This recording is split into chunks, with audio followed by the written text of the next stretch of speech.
Yeah, all the weight goes to your thighs. Jesus. Hey, you know what they say about the camera, you know? That's right. It adds. I'm in trouble then. Well, man, thank you for having us, Lee. I know actually it didn't take that long to put this together. We're really we're really pleased, man, that you one, that you trusted myself and my partner Zach to kind of give us this platform. And today, guys, we actually have a great episode. We're joined here with Lee Tigner, who's our guest, our expert guest, first expert guest. Thus far, it's just been me and Zach just running our, flapping our gums. This was a show about BS. Yeah, well, we like to have fun, and we want we want people to feel like they're connecting with regular people, right? We always tell folks we're not these career outdoorsmen. We're not out there promoting this or that. We want to empower our audience with practical knowledge from the world of the outdoors, hunting, fishing, bushcraft, and connect them to real experts that have the knowledge to connect the dots, right? For those of us who are just starting late in life and getting into these outdoor pursuits. But we've known about Olde Towne Cutlery, this wonderful shop.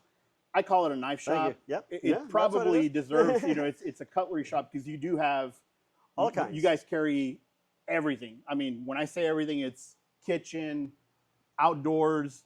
Heck, you guys even have razor shaving kits, all that kind of stuff. It's really an end-to-end cutlery shop, and quite honestly, it's a one-of-a-kind here in North Georgia. I don't know of any other place like this. So thank you for having us in your second home. I think what we're going to do is we're going to just kind of get to know a little bit about you and Melissa. Give us a little bit of background about yourself and how did you guys? How did we end up here? I mean, this is a great Well, shop. I had spent 20 years in the building products industry as an over-the-road sales rep, and I was really burnt out, and I didn't even know how burnt out I was. But I was mighty burnt out. And Melissa had been working for the school system, and the polish had worn off of that a long time ago. Oh, yeah. We just had one of those conversations at the dinner table, where you solve all your family problems. we just said, there's got to be something else. We have to do something different. And so we set out to do that. That was early 2017. And we had a little small amount of seed money, and we decided that we would start a knife company. Okay. I've always been a knife collector. A funny story, my wife Melissa we knew that we were perfect for each other when she had been over at my house one weekend and had done some laundry and went to put my clothes away and noticed I had about 400 knives in my dresser. And she didn't find that was weird. And she just thought that was normal. So she had come from a family that had collected knives. And so I knew she was the one at that moment. She understood my sickness. Yeah. So anyway, we had done fun things, going shopping for certain types of knives and on the hunt for vintage pocket knives is what I collect. And that was just a fun thing that we did. So it was a natural choice to pick something that we thought was fun and was interesting. And we knew there was this big, huge industry out there that we wanted to get some exposure to. So that's cool, man. You guys were able to find this, it's let's call it a personal passion.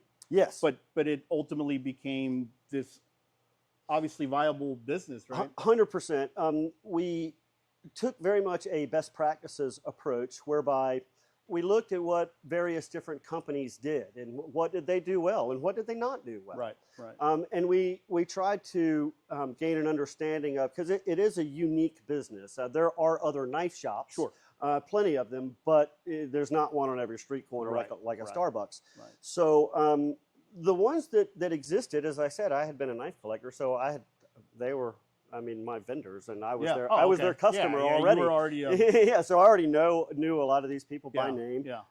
And the companies out there are fantastic companies, and they're not really competitors. We're all in a big community. The knife community is a very friendly place.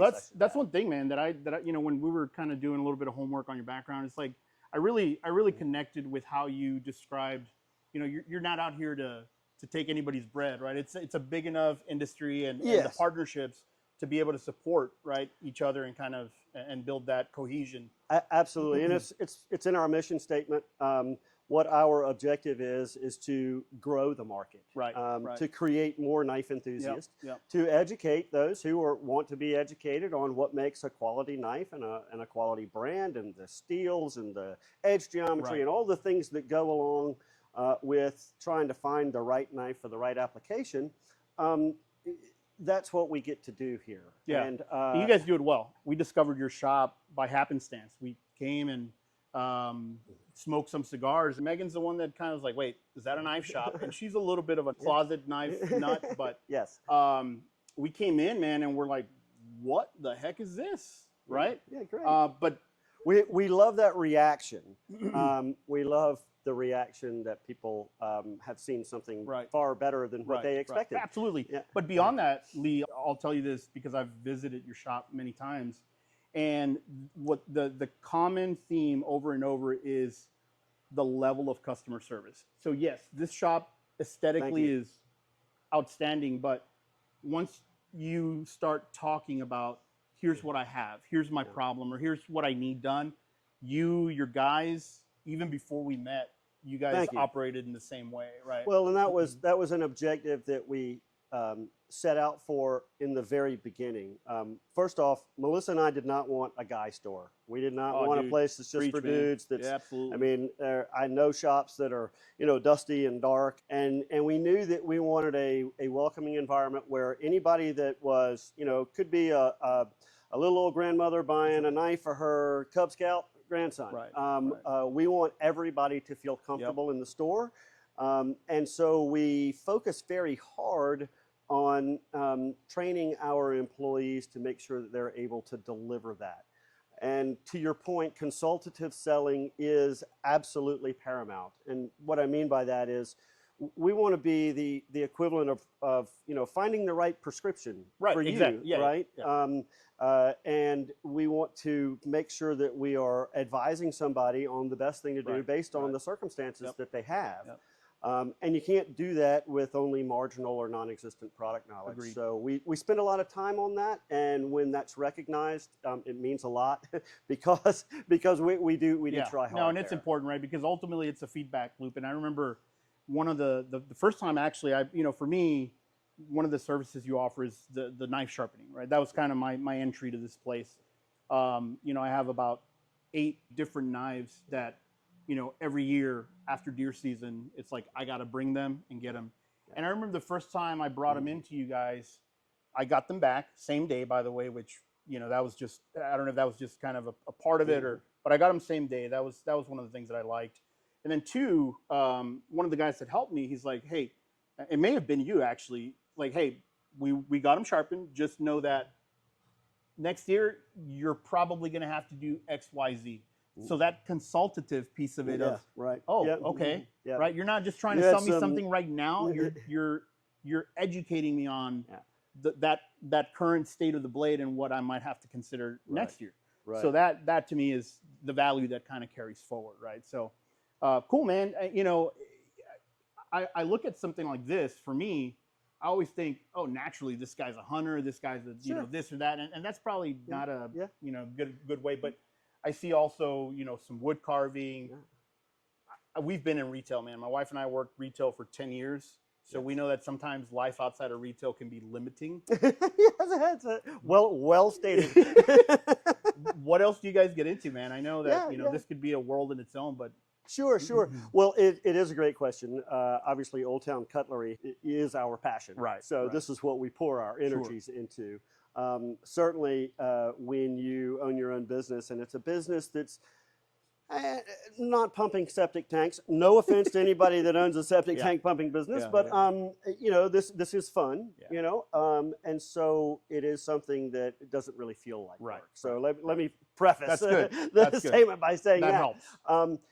I certainly grew up in the outdoors. My father loved to hunt and fish, and we spent a great deal of time on the Wando River in just north of Charleston, South Carolina. On the Edisto River. Carolina boy. Carolina boy. South Carolina is home. And, I've spent a lot of time in the salt marsh and the pluff mud and all of that. And it was a great experience growing up, being exposed to the outdoors like that. Yeah. I'm certainly thankful to my father for giving me that experience. Hunting and fishing, a lot of bird hunting, Nice. dove hunting, duck hunting, Okay. a lot of that, and so constant exposure to knives all the time. Always around. And not just hunting and fishing knives, but we camped, you know, so much of the time when we went hunting. So I had camp knives on me, and large camp knives and machetes and all that. And, you know, I knocked a tooth out. Thankfully, it was a baby tooth still, but it was a tooth nonetheless, chunking a machete when I was a kid. Oh, wow. So, you know, it started early. It started early. And then as I got a little older and went to college, did a lot of camping with my fraternity brothers and friends in college, and I continued that. And of course, I'm almost 50 years old, so sleeping on the ground is a little bit more difficult. Dude, I feel you on that. But we do go to Georgia Bushcraft twice a year, which is a great event, and so we still do a lot of camping. I also live just north of the Dawson Forest, Amicalola, and Wildcat Mountain tracks. Awesome. We hunt out there, so we're familiar with that area. Excellent. So I'm just north of Big Canoe, and the wildlife is literally in the front yard. So, great playground, man, for outdoors, enthusiasts. And just my front porch is my tree stand. That's awesome, man. And so that's kind of cool. That is very cool. I just had to shut my dog up. Yeah. But that's what we like to do, so really the outdoor world. Yeah, we've got a little John boat, and we love taking that out on the water and doing some bass and brim fishing and things like that. Very cool. Very cool. Very aligned to low key compared to what I once was. You know, kind of like the country song. But nowadays we also love to cook, and I've always enjoyed cooking, but really never have been into it as intensely as I am now. And so learning how to cook and learning how to use the right knives for the right application has been a huge learning curve. So we've been immersed in the kitchen knife business kind of while that learning curve has personally been happening. Yeah, I mean, I know you guys have an amazing collection too of just kitchen cutlery. If you think about it, I mean, for most of us, you know, we own 3 or 4 good pocket knives, a couple of fixed blades, this and that, but then open our drawer in the kitchen and we've got an $8 piece of crap. Blunt as hell. That's you can literally do this. It cuts a tomato like popping a zit. It just exactly. So that's my sister. Yeah, we go over there because again, I'm that bad. Yeah, I love to cook, so we have that in common. And oh man, I'm gotta have to the good point where knives. I'm like, let me just bring my own stuff. Gotta have good knives to cook. That's right. For sure. So I think you made a statement just a little while ago, and now I kind of feel a little, you know, I kind of wanted to do a little bit of a what is the expert carrying, right? Sure. Pocket dump, but man, now I kind of feel ashamed because that's okay. You know, we do have a saying here, and that is the best knife is the one you enjoy using. Right.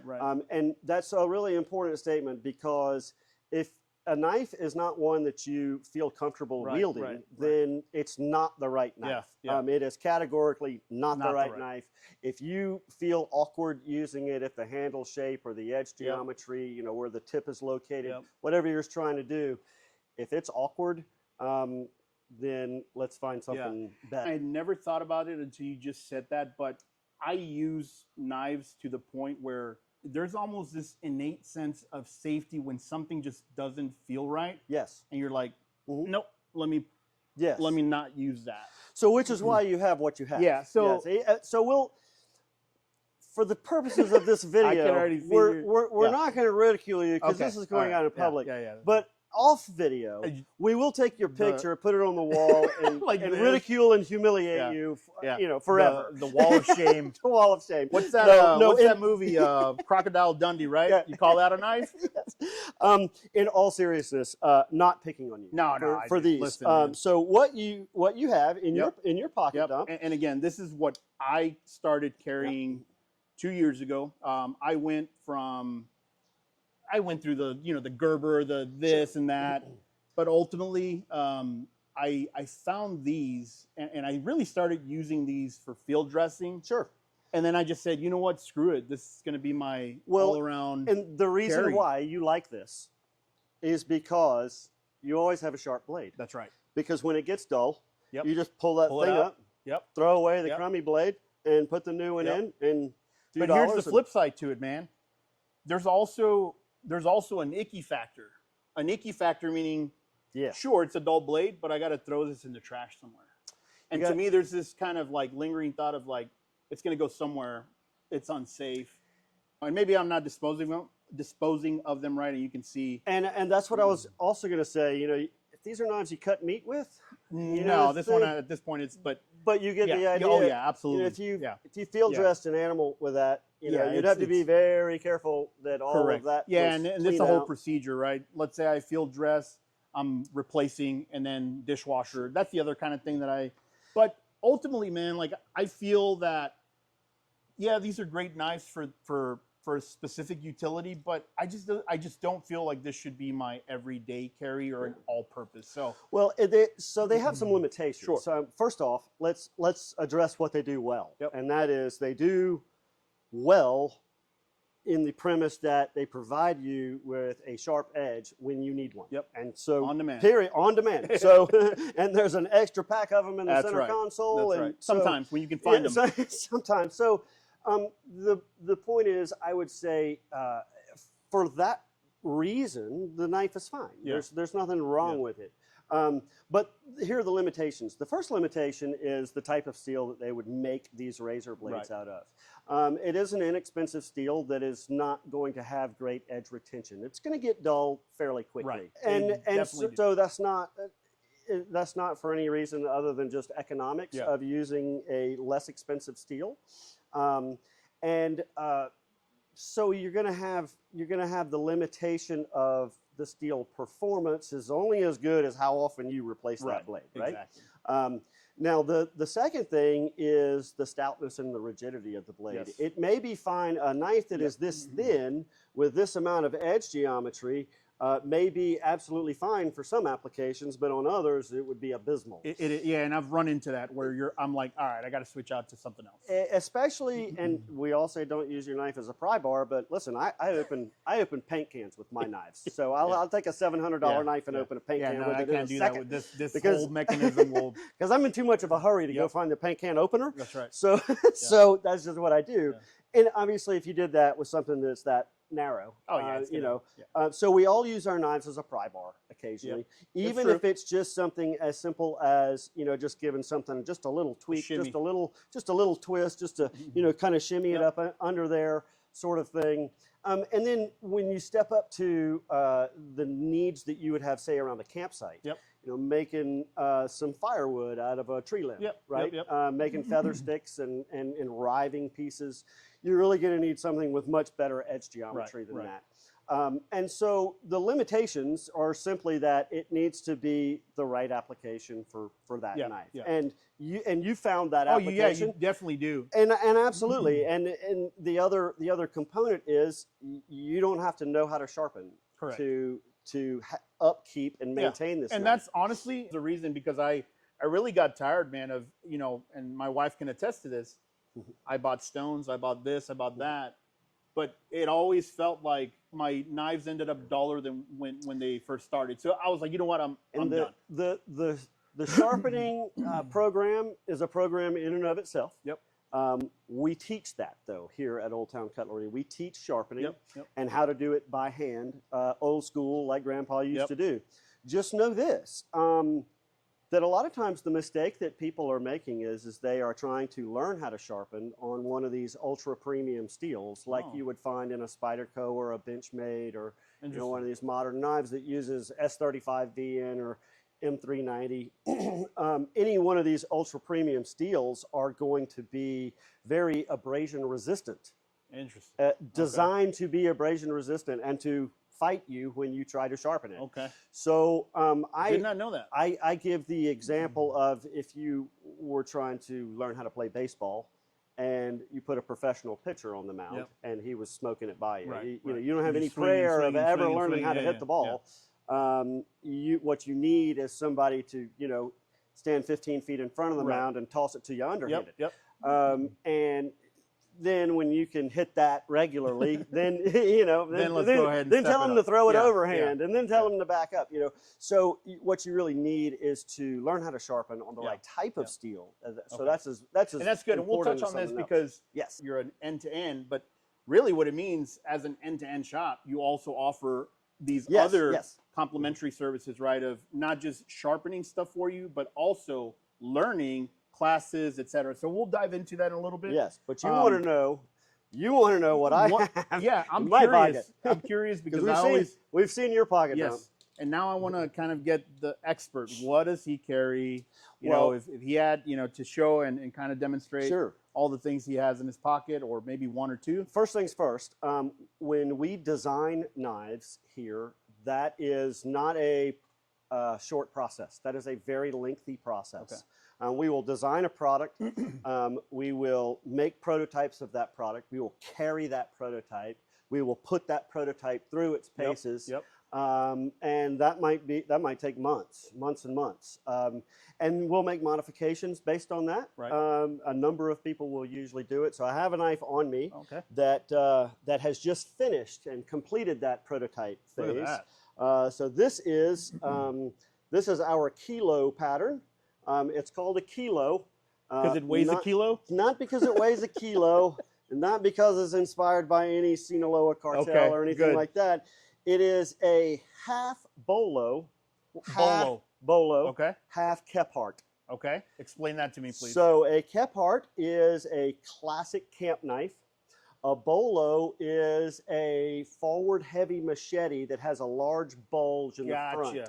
So it's a little short bolo or a big Kephart. It's a hybrid knife. In this particular case, we have a Scandi grind on it.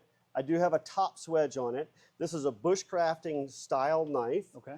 It's made out of 8670, and it has a yes, absolutely, and it has an acid etched finish that is curly koa as the handle material.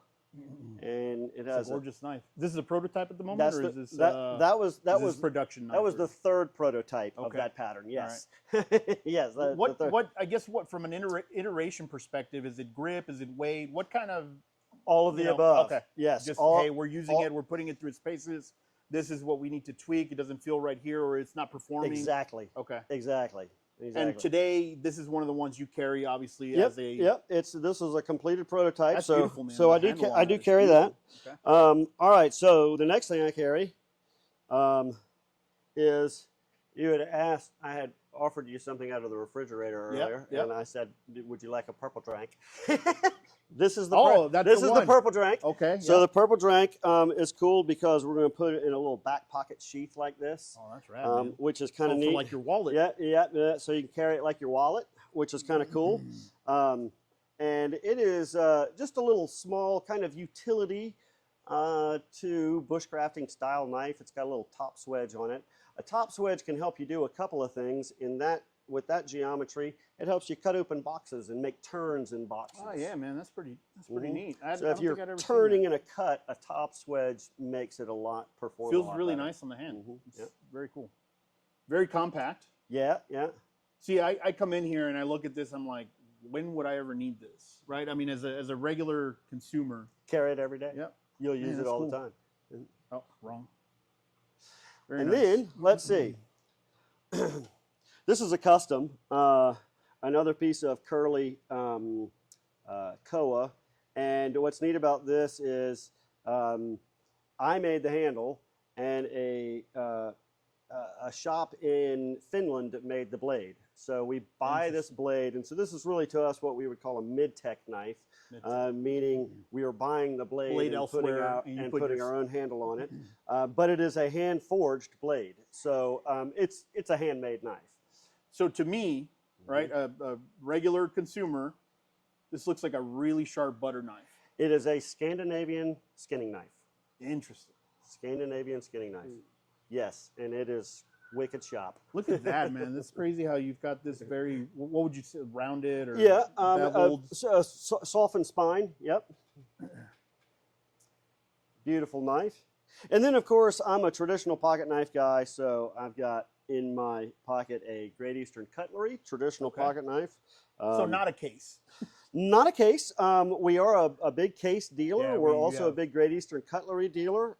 We sell many different types, brands of traditional pocket knives, from Boker to Lion Steel. That feels great, man.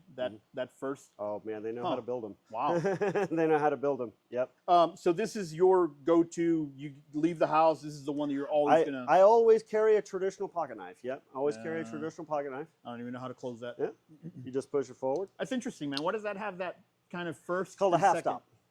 For. Keep it from slamming shut on your finger. There you go. Yep. See, learn something new every day, man. Yes. This is wild, man. I'm like, so much info. This so is much really cool drinking stuff. from the fire hydrant. Very cool. Very cool. I do oftentimes carry modern folders. Okay. I should mention that I've got several Protect, several Benchmates. Is it based on the scenario situation?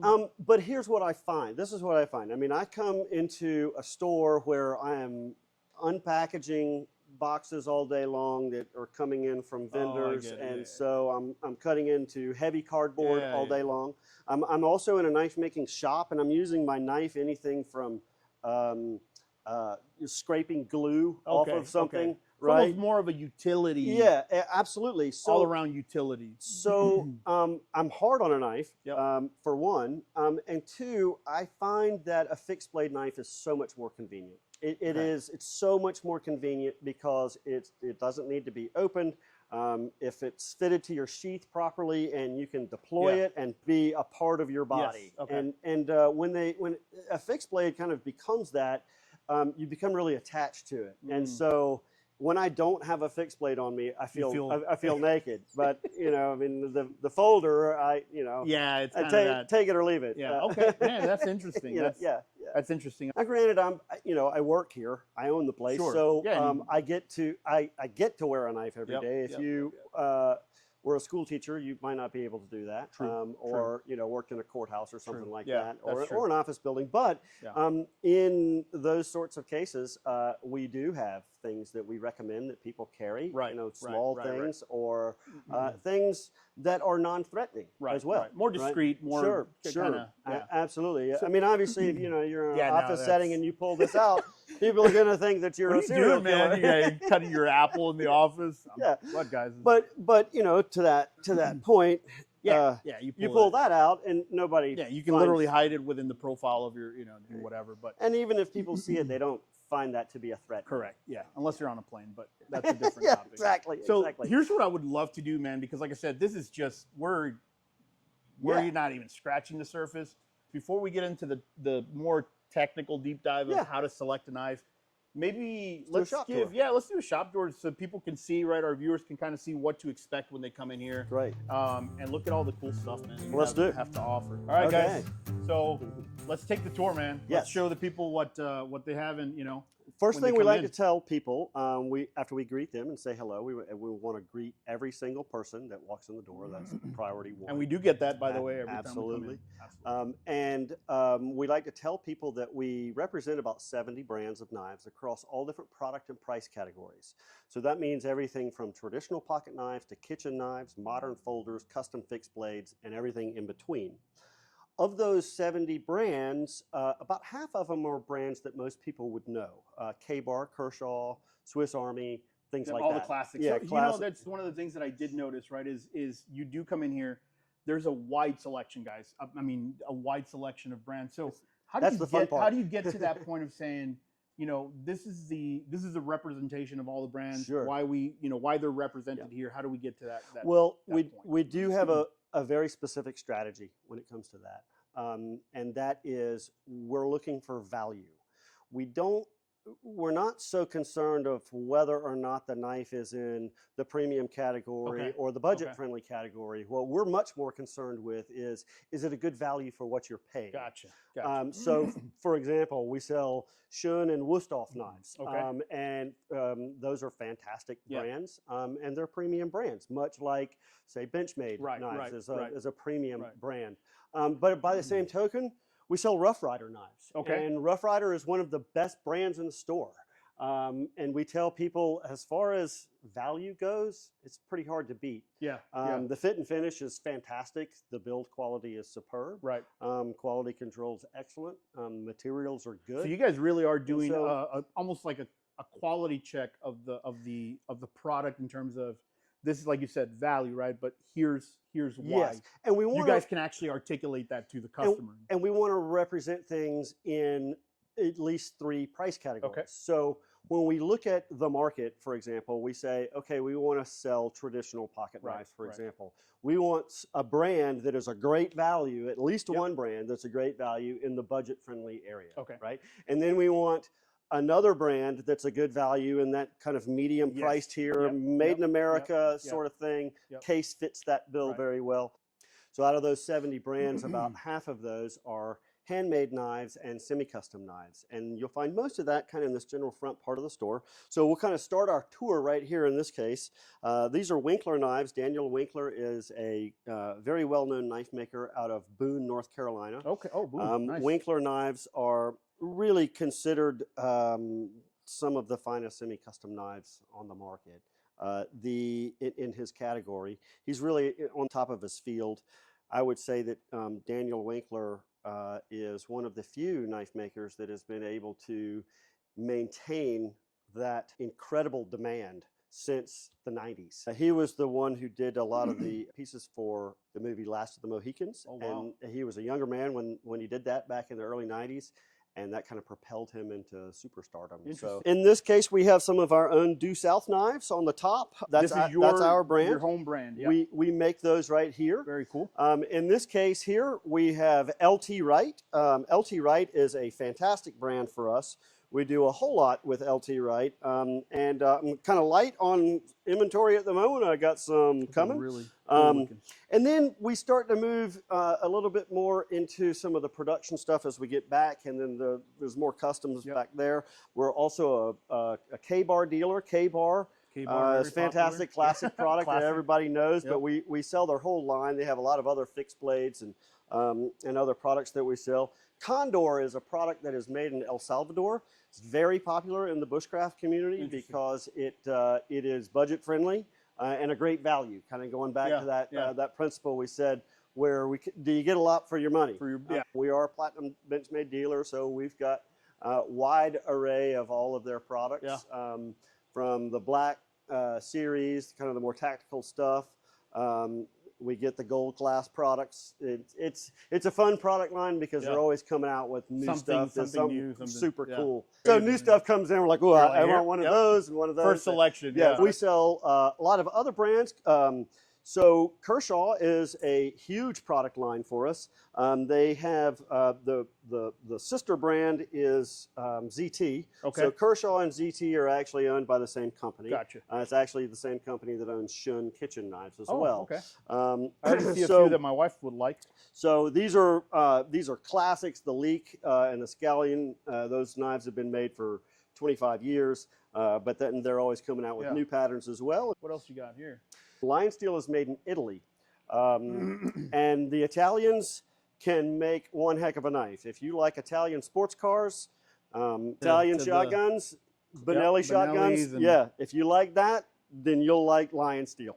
The machining is absolutely superb. The fit and finish is immaculate. They're using ultra premium materials. Not only does Lion steel make all kinds of modern folders, fixed blades, they also make traditional knives as well. So what you'll see is some very traditional patterns like the Barlow shown there. Very nice, simple jackknives. Really nice. But what they do so well is they use these ultra premium materials, such as M390 as the blade steel. Feels like I'm looking at like a Beretta or something like that. Precisely. You know what I mean? Like that's it, precisely the look and feel that they're going for. So that's a great line. While I'm standing right here at this case, a couple of other traditional pocket knife brands. We sell a lot of German stuff. Boker is a very popular brand, and that's noted by that tree. And then up here are some knives from England. That's Joseph Rogers and George Wostenholm branded knives. Very interesting. Those are still made in Sheffield, England. That's a British version of case pocket knives. You've got that very rounded kind of circular handle. Yeah, many classic patterns. There's other traditional pocket knives in this case as well. We sell Queen, more premium Rough Riders. We also sell painted pony knives, which are on the very top here. And those are really neat. They are case knives that have been bedazzled. Bedazzled, yes, exactly. That's the perfect word. Man, I didn't know what other word. Yes, that was probably, that's sorry. There's a shop in North Georgia. I lose man points for that one. No, that's right. You're right. No, I mean they look very exquisite. Let's just say that. Right? So they do all of that handle work and the file work. I mean, even the top of the blade has file work in it. That's pretty wild, man. I don't think I've ever seen those. So they jazz those up. That's pretty neat. In this case here, this is Rowland Cutlery on the very top, and Tim Rowland is one of our employees. He's our resident artist. Oh, wow. So Tim makes many of the due south knives that you see in here, but he also has his own brand, Rowland Cutlery. His specialty is Japanese kitchen knives, but he also makes outdoor knives and bushcraft knives. So we even have one of his patterns over there that we're going to look at here. That's pretty neat, man. I gotta give you props on that. The fact that you've got one of your own guys that actually he's an expert. Yes. And you're able to showcase his work and put that out there as well. That's pretty rad. So right now we employ one full-time knife maker. In the future, when we and we'll talk more about this, but as we expand our operation, I plan to have 3 full-time knife makers on staff. Cool. This is Damon Lusky with Alpha Knife. Damon is a local knife maker out of Dahlonega, Georgia. He is also a martial arts expert. He is a teacher for Gracie Barra Brazilian Jiu-Jitsu. Okay, he has his own studio up in Dahlonega, and that's his place. And he's the real deal dude. And he's a professional knife maker. This is what he does full time. This is wild, man. I'm looking at the finish on this, and these are gorgeous, guys. Fantastic work. And again, I hate to sound like a broken record, but I love supporting local, man. I mean, so this brand, we're talking literally 20 minutes down the road. 20 minutes up the road. This right here, the guy works on site. And those knives he made in his shop, which is 4 miles from here. And this is our Due South brand. Due South is our in-store brand. We do everything from truly handmade knives, where they're made literally one at a time, where we're tracing a pattern out, we're grinding the whole thing out of a bar of steel, and we're doing our own heat treat. We do that. We also make mid-tech knives, and mid-tech knives, it's a terminology popularized by Ken Onion, and it simply means that part of the process is automated. Yep. So there are companies out there that make knives that are unhafted or not assembled. It's just a blade.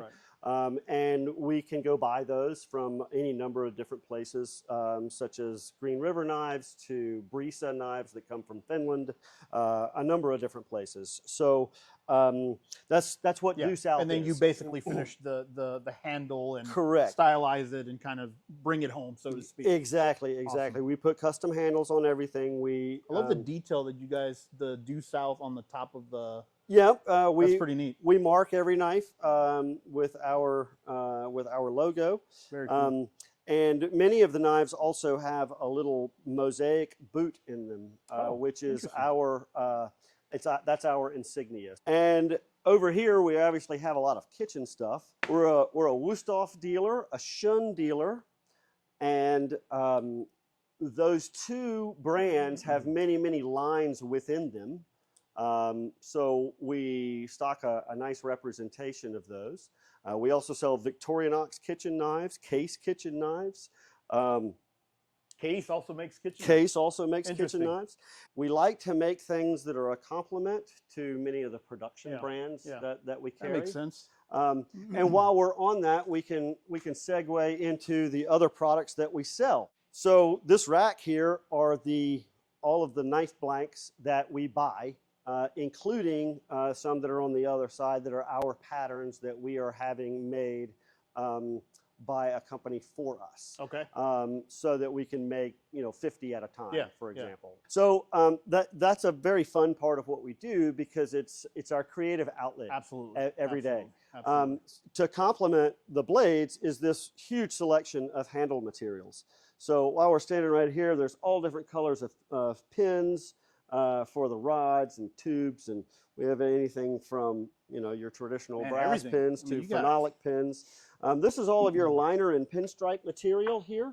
All of these various different colors, patterns, everything. Styles of material from burlaps to solid color G10s in many different thicknesses. Brass, so we can do the layups of the handle materials, kind of like you saw here on my knife with the tan and then the orange. How they did all that stuff. And that's how we do it. That's how we do it.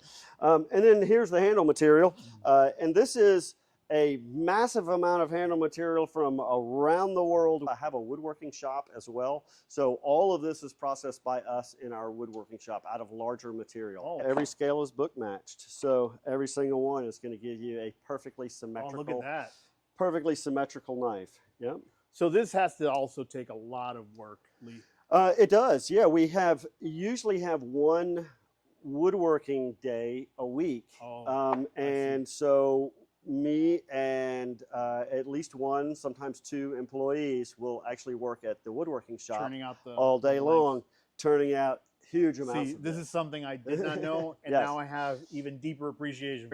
In addition to this, we have all of the other things that you would need to build knives. Right. We have anything from such as ferric chloride, that's how you acid etch things, Starbond CA glues, to products like this, G-Flex. These are the epoxies that we use to bond things. We are also an Odie's oil dealer. This is a really neat product that that we picked up about 1.5 years ago, and it is the best looking finish that you can put on anything. Any cutting board, anything. Cutting board, it's food safe. You put it on your dining room table. It makes a knife handle look absolutely For a minute there, I thought it was moonshine, man. I thought you guys were churning out your own brand of moonshine. Yes. And then on the other side of this are leather sheaths. So we have a wide assortment of all different types of leather sheaths. We have a couple of custom leather makers that can do this for us as well. But we pretty much have any standard size sheath. People come in all the time. They need a K-bar sheath, for example. And we have that. That's very good to know. Absolutely. I mean, again, when we say this is more than just a knife, it's end to end. Well, that leads me to what's in the background here. So this is one of my favorite parts of the shop. What you're looking at here in the background is the shop, and this space was never actually intended to be a classroom or anything like that. We finished this space out because we thought we would do a little bit of sharpening and a little bit of restoration work, and that has absolutely exploded for us. Interesting. This is now the segment of the business that we really want to pour our energies and efforts into. The retail is great, the website's great, but the shop is really a major driver for us. And sharpening and restoration work is that. I mean, we're doing sharpening for Scythe County schools, for restaurants and butcher shops. I mean, people bring us tubs and tubs of knives. And so that business is one that we really want to continue to pursue. There's a need in the county. That's very important that we service that, whether it's police to the National Guard has a posting here, and those guys have been deployed recently twice. And I can see that being. So we want to get all of that equipment in top condition before it goes somewhere, before that fireman steps out on the job. Absolutely. And so that's that's important business for us. So what we currently have right this minute, we are currently operating with 2 grinders, and both of these are professional quality grinders. It's on a vacuum system. And we're producing a fairly significant amount of product. That's our own stuff, our Due South Knives brand. We're doing maybe as many as 24 knives in a week that are our own brand, and probably twice that many restoration pieces. Okay. So, you know, maybe 48 restoration pieces or so. When you say restoration, meaning somebody brings a broken knife or yes. a keepsake that just needs to kind of be brought back up to, okay. Exactly. So here's a couple of restoration projects right now, for example. So these are... I see what these are some old Western knives that are just, you know, they've been sitting up. They're kind of tarnished. They're dull. There's a little bit of cracking in some of the handle material. We'll fix this all up. We'll repair those, polish them, sharpen them, get all that back to life. That's good to know, man. That's good to know. So that's a major aspect of what we do. Nice. There's some finished product that's coming out now. Some steak knives and another brand that we're actually working on. So you're getting a first look at something kind of neat that we're doing. And again, all this stuff is stuff that people will have access to in your shop or online. However, yep, absolutely. Awesome. All of that. See, guys, I mean, this is Santa's workshop. You're seeing it. Santa's workshop. Everything these guys have to be able to produce this fantastic. And what we're focused on so hard right now is that next version of us that will be a standalone building, and the knife making shop will be 3.5 times as big as this. So that's the version 3.0, I Yes, guess. yes, yeah. We'll talk some more about basement, this location, and then 3.0. 3.0. Dude, I'm excited for you guys. Yes, we're getting there. We're getting there. It's a slow grind, but we're getting there. I bet. But when we do that, you know, we're going to add 4 grinders, so that'll give us a total of 6. There'll be some additional equipment that we'll also do here. We have a heat treat oven that's off-site. We'll be able to bring that over. You know, there are things like just the layout of the room will be so much better. Just optimizing things to the better workflow. There'll be a mechanical, so you don't have to have the vacuum in the room. Absolutely. So be a lot more space. We're excited about that. Very cool. And so we're getting there. That's good, man. I mean, kudos to you guys. Like I said, you guys are doing wonderful things here, and you're seeing it, right? With the growth, with the clientele. Well, we really have the community to thank. We have been very well received, and all the way through COVID, everything. I bet. When everybody no worries. We've been cruising right along. People picking up new hobbies and learning how to cook and all kinds of cool stuff. So I definitely want to get to the next piece of it, which is really how do I find that right blade for the right application? Sure. And I know Zach is chomping at the bit. That's let's where dive he kind into of keeps out. So let's go ahead and take a walk. We'll dive in. Hey gang, thanks for checking out part 1 of our podcast with Lee Tigner of Olde Town Cutlery.